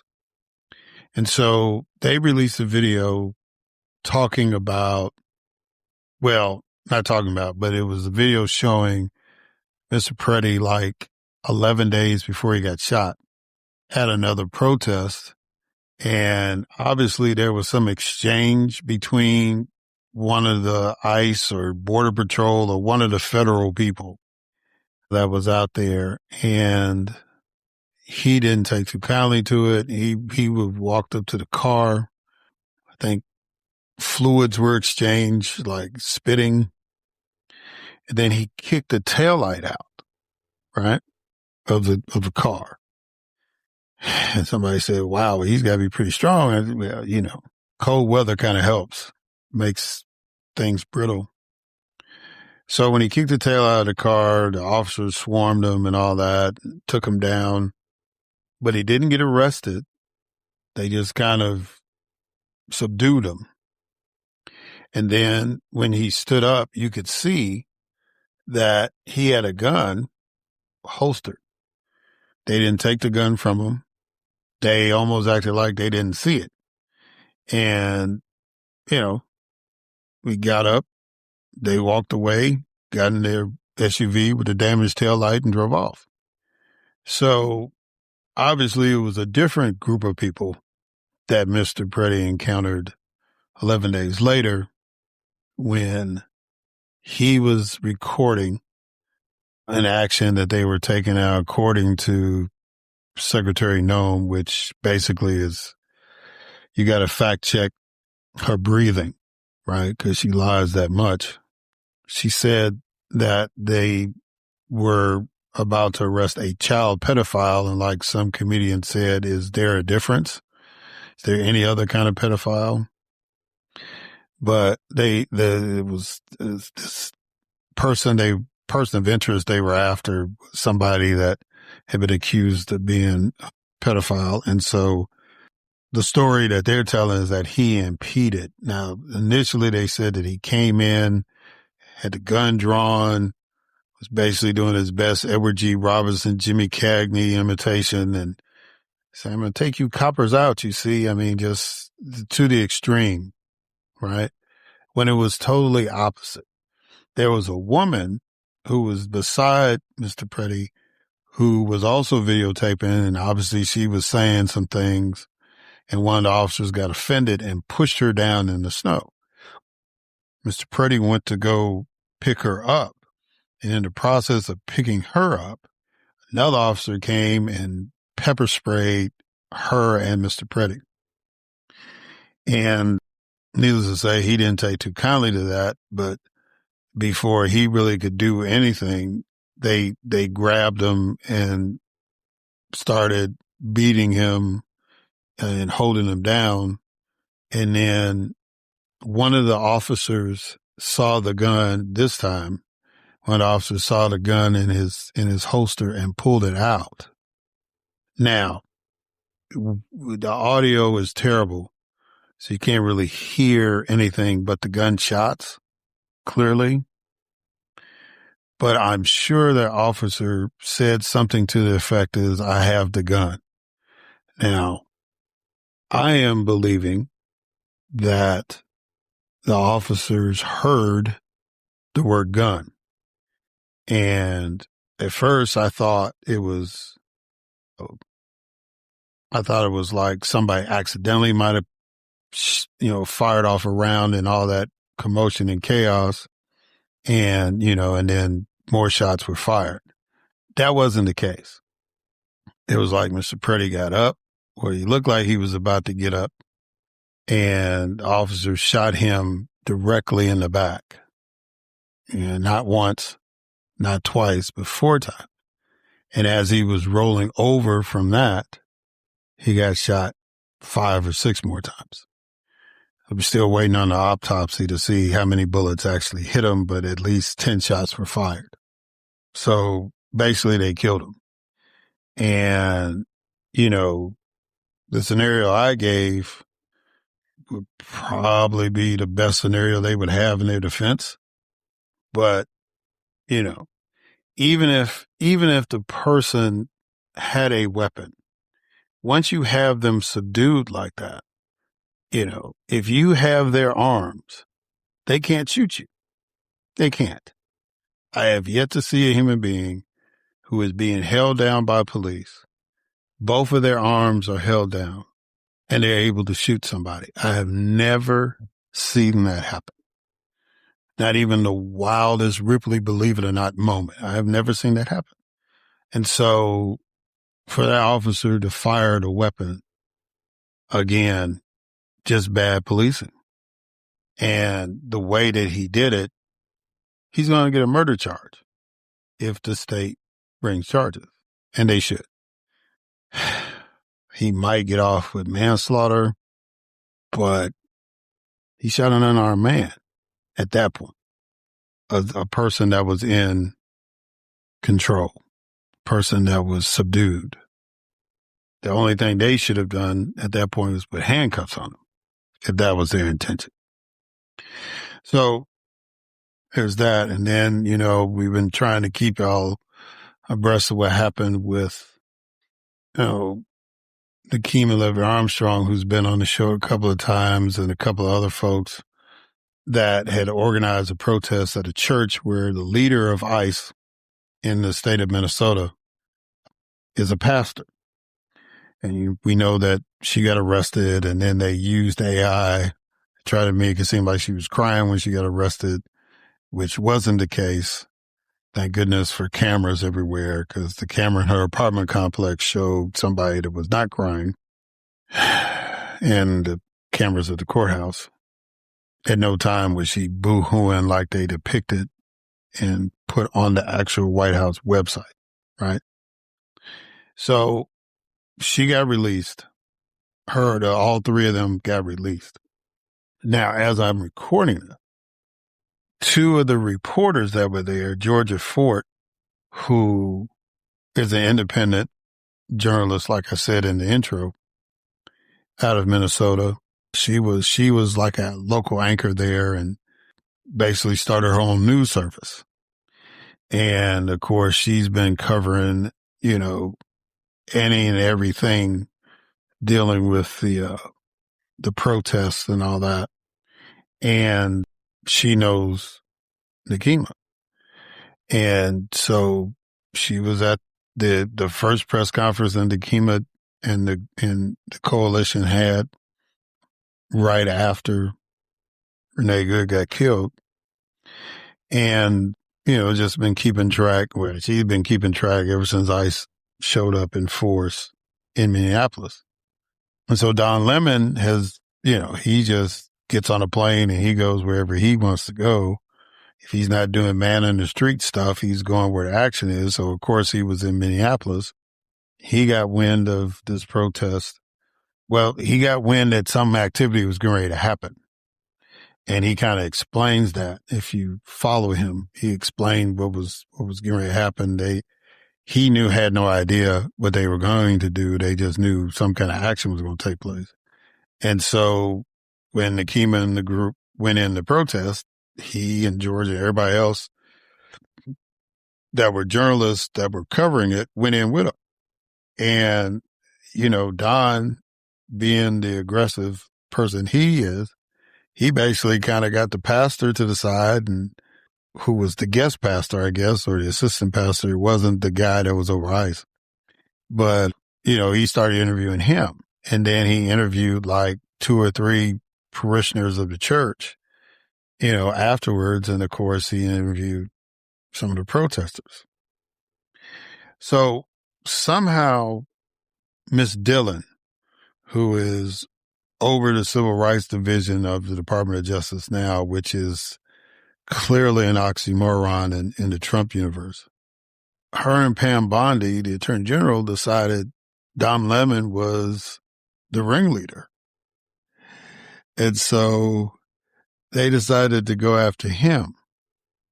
And then Georgia, they went after, and then they arrested Georgia as well, because initially they couldn't get any charges when they got Nekima and the other organizers. They couldn't get an indictment on Don, and I guess they kept working on it and doctored it up. I'm sure Pam was putting pressure on Ms. Dillon to come up with something. And so they got a grand jury to indict him, federal grand jury to indict him, and they arrested him.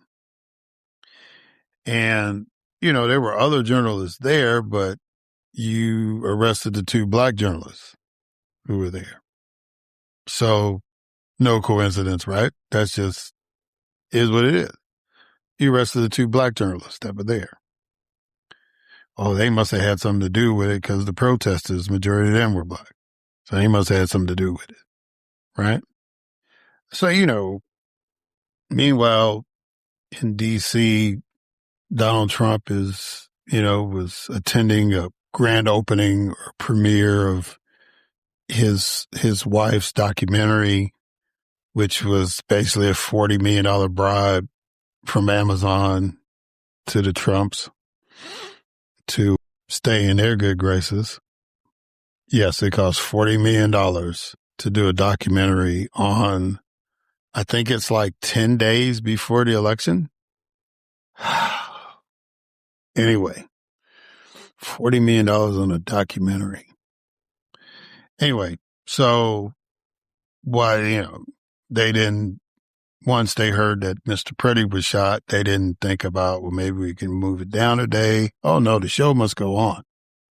It didn't happen here in D.C. It happened in Minneapolis, so why should we care? Now, the NBA stopped an actual basketball game.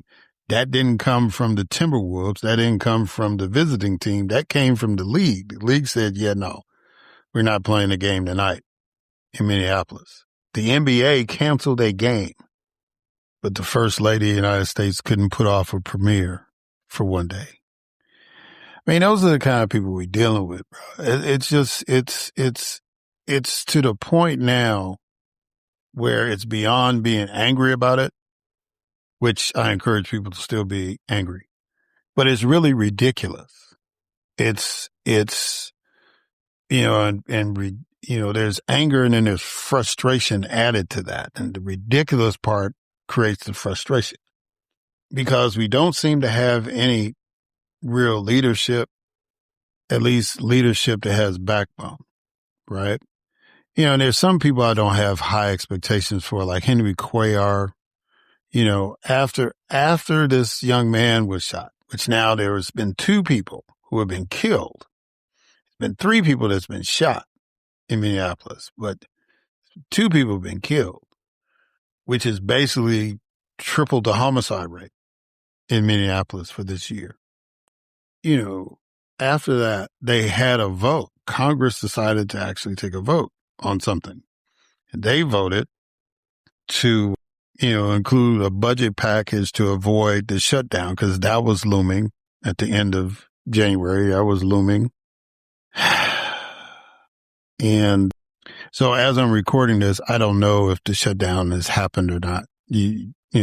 We'll catch up if it did. But as of right now, it looks like it wasn't going to happen. And here's why. Because the shutdown could have happened in the House, but 7 Democrats, including Henry Cuellar, sided with Republicans to pass the continuing resolutions. Now, again, I don't have a whole lot of high hopes for Cuellar. Cuellar's been like, I don't even know, does he know the difference between a Democrat and Republican? I think he just runs a Democrat because the district is Democratic. But, he got Donald Trump to pardon him and then turned around and told Donald Trump, I'm not switching party. So he gets over on everybody. That's just him. And if the people keep voting for him, you get what you vote for. Right? But it was one of the 7 decided to do a video, young lady out of Spokane, Washington, who basically beat a super MAGA guy to get in Congress, but she's more or less like the House version of Christian Cinema, because she's voted against student loan relief and, some other progressive things. And, she tried to explain why she voted for the resolution, and it was just kind of like, probably better off not even doing the video. Probably just take your lumps. She's got an opponent in the primary. So we'll see how that goes. So anyway, it passed the House and now it was over in the Senate. And so, the senators were kind of talking tough and saying that they weren't going to vote for it. The Democrats were. A couple of Republicans said they weren't going to vote for the continuing resolutions until something happens at Homeland Security. Got to get these folks out of Minnesota. You got to, get Kristi Noem out. There was a lot of demands. But, and then Hakeem Jeffries got up there and said, well, if she doesn't resign, we're going to go forward with impeachment proceedings. Started drafting it up. Now, of course, he couched that by saying, once the Democrats get control of the House, that's going to be the first order of business if she hasn't resigned by November, I guess. So then supposedly they've worked out some kind of deal where they're going to let the other continuing resolutions go, but they're going to set aside the Homeland Security continuing resolution and change that to keep it going for 2 weeks instead of, voting for the package like they did in the House for the whole fiscal year, and then give them a couple of weeks to discuss all of the demands that Democrats want. And supposedly they've agreed on that. Supposedly President Trump is giving his blessing to that. And I'm like, it's just gotten to a point now where nobody will take the hard stand. Nobody will just say, you know what, just shut this down. I've been trying to get these folks to shut it down from the very beginning, right? If Chuck Schumer had shut it down the first time they had the opportunity to shut it down, cool. Then when you did shut it down, you didn't really have a plan. You didn't have an exit strategy. You just said, well, we got to shut it down because we got jumped on for not shutting it down the first time. But then you didn't have an exit strategy when they was cutting off everybody's food stamps. You didn't know how to counter that, right? And of course, the government employees being laid off and, so that ended with no real changes in healthcare subsidies. So people still didn't get the tax break or the subsidy to offset the healthcare costs. So now here's a third opportunity. We've had 2 people killed by the federal government, and the government is still operating. We're making deals instead of making demands. I don't get it. I don't get it, but, maybe people smarter than me do, but I don't get it. This is the time where you use all the tools in the rule book to shut it down.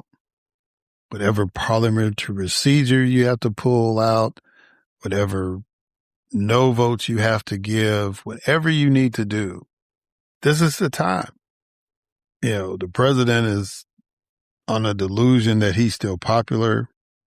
He's always going to think that for the rest of his life. People say that's senility, but he's been that way when he was fully functional, if he ever was technically fully functional. But when he was much younger, he had these same delusions of grandeur. So that's not going to change. It's like his nature. But the polls are showing that people are pissed, right? And now they're planning this No King's March in March. But I don't know how many people are going to be dead by then at the rate they're going, right? And then we got the flip side where we've got somebody like a Nicki Minaj who is so caught up in her personal agenda that she's tone deaf to what's happening. She's trying to get some kind of relief for her husband, some kind of relief for her brother. And now she's got her Trump gold card, which means that she paid $1 million to finally get permanent residency in the United States. Up until this point, she had not done that. She's paid taxes. She's lived in the country. She's done her thing, but she had not gone through all the steps to be at least a permanent resident. And I guess with all the stuff that was going on and some of the things she had said about Trump in the past, I guess she felt this was her time to get her manumission. And, she got on Twitter and showed it. So, it's just a terrible time. But this is the reason why we don't deify human beings. This is the reason why we don't glorify human beings too much, or that we shouldn't do it. Because human beings are human beings, which means that if you put them up on a high pedestal, they're going to let you down because they're going to be human. And I think, if you're a fan of the music, great. But if you're part of the fan club, that's pushing it because fan is short for fanatic. But it's like, a lot of these people that we are entertained by are not on our side. And, they might rap about this or, because of our culture, we embrace them for their athletic prowess. But a lot of them, once they get to a certain financial status, not on our side. I just watched Mike Epps' special, and he was joking about the fact that when black folks get some money, they try to move away from black folk, right? That's real talk, And so, I know there's a lot of people that are disappointed about that. But as we stated, I am now 61 years old, and I've been a black man all my life. So I'm used to it. I'm not happy about it. It's like, okay, they got another one of us to do their work, right? This whole thing popped off when they were trying to arrest Don Lemon. Nicki Minaj started going in on Don Lemon and using homophobic slurs and all this stuff. And, I guess because Don went in on her for being on the show with Charlie Kirk's wife, right? Or widow, I should say. And that's a bizarre, weird thing. So, we're in an age, we're a long way from an age of heroes.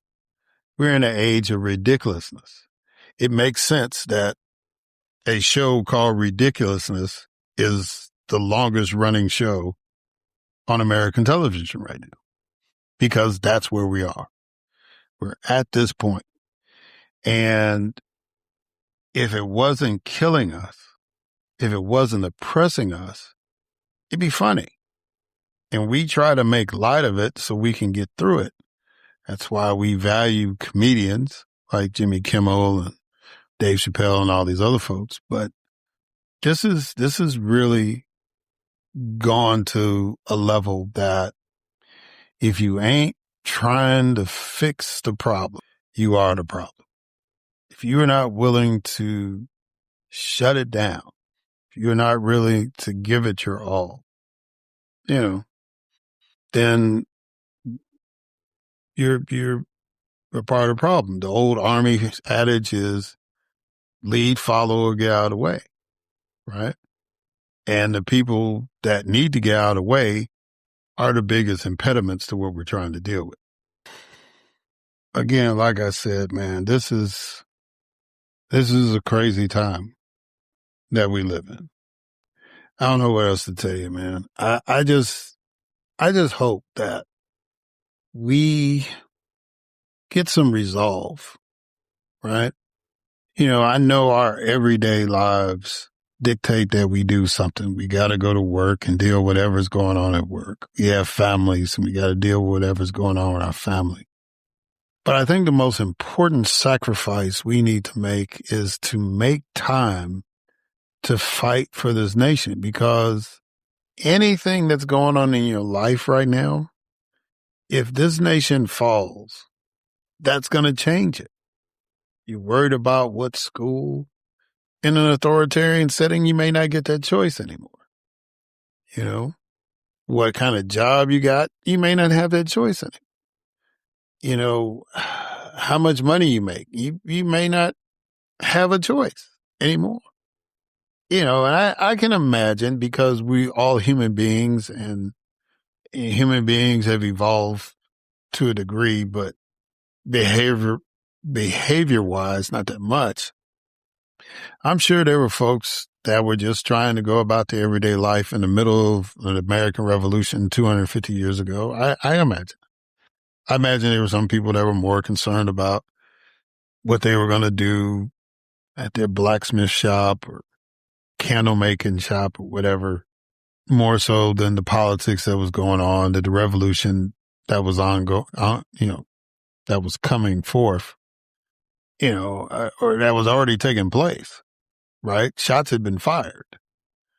And, there were people that was trying to cozy up to the British, it was black folks that looked at the British and said, well, at least I'll be free, not understanding that all the ships that were bringing them in were British ships, or their cousins to the Caribbean islands, right?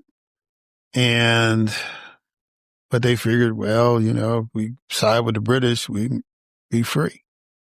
And there were those of us that sided with the colonists, thinking, well, we fight for the freedom of this nation, we might get our own freedom too, right? So I get it that there's no guarantees that things are going to be better if we get rid of Trump. But just like the gamble that was taken by Crispus Attucks and other blacks like him to side with the colonists, I just think the alternative would have been much worse. Because we won the war when the Constitution was written, there was an effort on paper to end the slave trade. There was actually a date put into the Constitution to end the slave trade, right? Don't know if that would have happened if King George had succeeded. I mean, eventually it would have ended, right? Maybe. But it wouldn't have been a civil war to decide it, because we were all been colonies of England. We had all been part of the British Empire, which was exploiting everybody and everything, right? I mean, at some point we gotta show some resolve and fight for what is right. We gotta do that eventually. And if that means that you might not need to go to choir practice, or you might not need to go on that dinner, or you might not need to go shopping for, not grocery shopping, but just shopping, an indulgence, if you will, right? Because people have talked about, well, why don't we just have a national strike? We're too selfish for that to work. Nobody's willing to make the sacrifice for that to work. But I pray that we get to that point, because it just doesn't make sense now. It is ridiculous now. It is a joke now. These folks have succeeded in making something that took 250 years to build almost irrelevant. And for the few of us that still believe, we just need the rest of y'all to trust us. Make that sacrifice. Make that sacrifice to give these people help. Just, some point we just got to shut this down. Because I can't imagine the leadership that we have now doing what needs to be done, like Mandela and them did in South Africa, or what we did, what the world did with the Nuremberg trials, right? I just can't see us doing that. I can't envision us doing the right thing and disbarring all of these lawyers doing this evil work. I can't envision us putting people in jail for sedition for what they've done to this nation, right? Because all of this foolishness, all of this ridiculous stuff is basically sedition. That might sound harsh to people, but if you're trying to destroy the American government, that's what sedition is. But we want to just say, oh, it's politics and da-da-da-da-da. Nothing is normal. This is not normal. So I just want to end that. I hope and pray that we decide when we've had enough, we can be unified enough to let them know and shut it down. Now, whatever comes after that, we'll deal with that. Just like we did, we took the gamble 250 years ago to break away from an empire. There were a lot of bumps on that road because there were some mentalities that we needed to overcome. But now we're at another point. We're at another road marker. And we're going to have to make a decision. You have to overcome your fear, your timidity, and your apathy. Because this stuff, this ridiculous state that we're in. Oh, I didn't even mention, they came and took the voting files from the 2020 election in Georgia. And you got Tulsi Gabbard, who is trying to stay in good graces. She had no input about what was going on in Venezuela, had no input of what was going on with Iran or any of these international conflicts, or even in the Greenland conversation. But they sent the director of national intelligence to go get voter files from the county warehouse in Georgia, in Fulton County, in Atlanta. All of this stuff, man. Somebody said maybe they're going to, throwing Tulsi in there, maybe they're going to try to get Maduro to say that Venezuela had something to do with the 2020 elections being rigged and Donald Trump losing. I wouldn't put it past them, because we're at a point of everything being ridiculous. So guys, just y'all chew on that. And y'all say, well, Fleming, you can say all that, but I got to live my life. I feel you. But when your life is totally shattered, when you had a chance to do something to stop that, you got to deal with that too. All right, guys. Thank y'all for listening. Until next time.